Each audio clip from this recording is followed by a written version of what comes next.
The festive season period is not only a time for fun and celebrations, but also a time when economic activity is at its peak. The demand for goods and services not only boosts big business, but also the financial health of local enterprises. Tourism is also a major player in growing local economies. To speak to us now about how Mpumalanga has benefited from this period is Municipal Manager at the Thembisile Hani local municipality, Dumisani Mahlangu, who joins us in studio.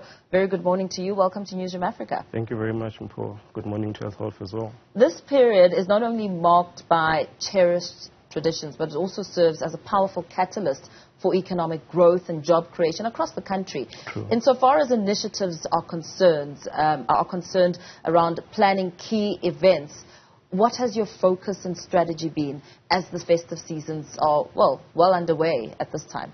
Okay. I think probably we should look into that particular question in a two-dimensional approach. You would know which there are those particular events which are going to take place come this particular season from end of November towards early January. Mm-hmm. Those which at their most would be driven by cultural practices. You see amongst our people in Thembisile Hani, you would know what is Amandebele in our majority. And that's where you would have programs such as Amakute and so on. So those are happening on a more cultural perspective. And then you would have also your commercial festive season events. That would be your conventional events and so on and so forth, which ought to take place. So as a municipality, of course, we are here speaking from that particular perspective as a local municipality. Those which are more conventional, which are more commercial, government ought to be involved or be brought on board by event promoters and so on, so that we are able to assist in the planning and implementation of a successful event from a security point of view, from a traffic management point of view. And then those which are traditional are basically those which are benefiting our local economy at large.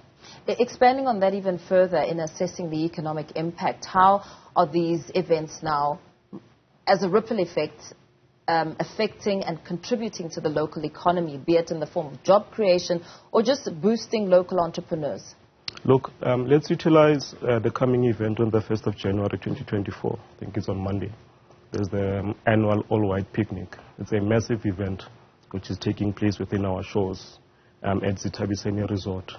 Now you look at the program, looking at it as a case study. Yeah. You have plus minus 1.3 million which is being pumped by the promoter. 54% or so of that particular budget ought to benefit or to rotate amongst the local municipality, benefiting the people of Thembisile Hani local municipality. That would be plus minus 700,000. Now you look at the number of jobs which such an event is going to create, nothing less than 100.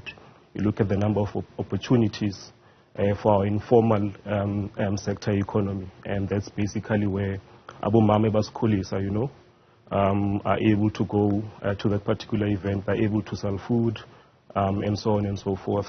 That, as we indicated, temporary jobs, people which might not be working, there's an opportunity for them to be appointed by those particular vendors which are going to be providing their own services there. And most importantly as well, of course, it's a massive boost for tourism in our local area. Mm-hmm. I mean, prior to the event, you would have requests for accommodation. And in Thembisile, we've got plus minus 19 guest houses and or lodges, which ought to benefit from such a particular program. You mentioned Abu Mama.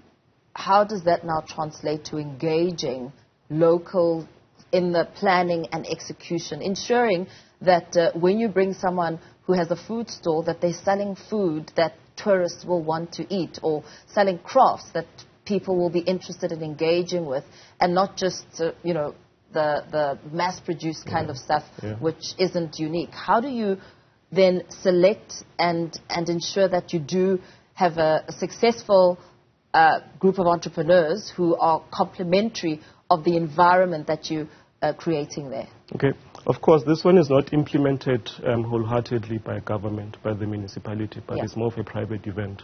But we have been requested to partner in the event as a municipality. Hence, we took the item to council for council to approve of such. So in this particular instance, you've got an invitation for potential vendors to come on board and submit or apply for them to go and trade on a particular day. It's not just about food, it's about the craft which you are referring to. Look, we are very rich in heritage as Ndebele people, and that's also some of the matters which are going to be on display on the day of the event. Because what has happened is that we have said, let it not just be a festival, but let this also be about showcasing what we have as the people of Mpumalanga, the people of Thembisile to be precise.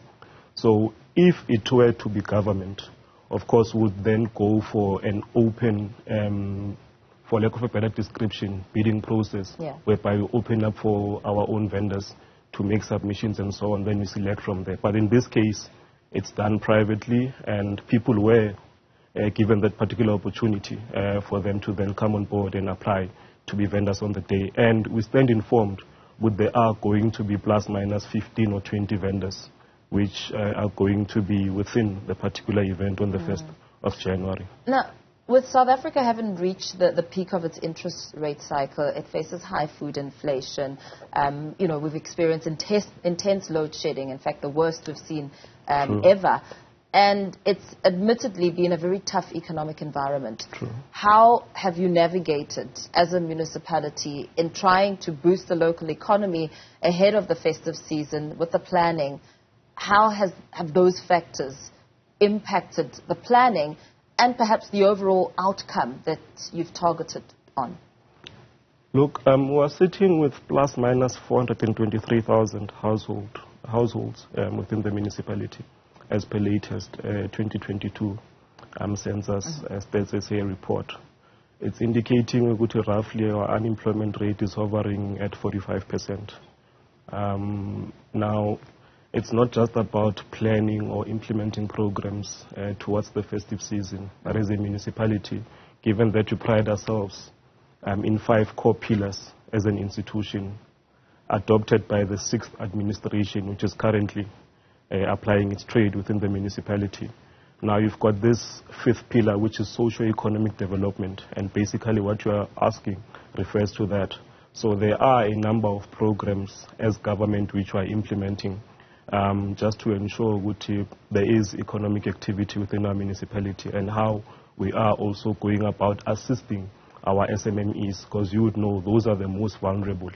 Irrespective of programs and projects, capital projects or infrastructure projects which we are implementing, now the municipality has set aside 5 million rands to assist our SMMEs with our tools of trade. So that process is unfolding, and come January or February, we'll then be finalizing our processes as adjudication and so on, and purchasing such tools for our people to at least trade. And as they trade, you know what the spin-off would be.